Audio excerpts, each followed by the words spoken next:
אנחנו בטיול הכנה ראשון לטיול ראשון של אילן פוליצר במסגרת מערכת החינוך. אנחנו נמצאים פה ביער.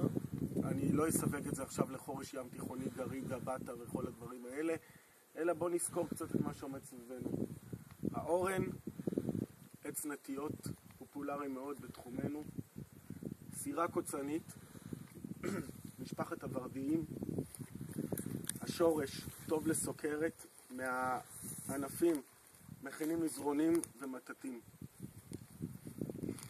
הייתי אומר לכם מה זה, אבל אין לי שום פרטים מושג. מספרג החורש, תודה חוויאר. יש לנו פה כיסוסיטו כיסוס, אני לא בטוח מה זה.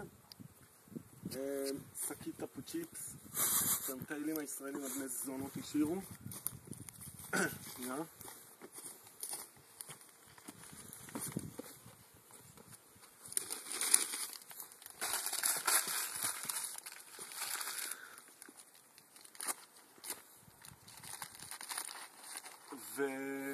וסך הכל הסלעים, אני משער שזה או דולומית או גיר, כמו שהאישה שעברה פה אמרה,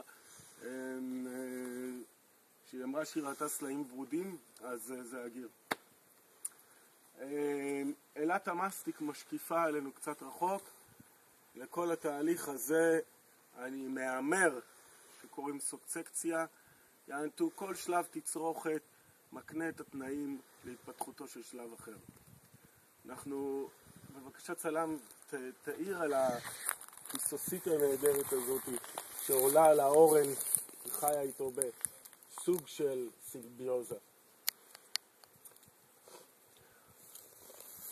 אנחנו נמצאים בפתחו של גן לאומי ציפורי. עוד איזה 5 דקות אנחנו ניכנס פנימה. היישוב ציפורי.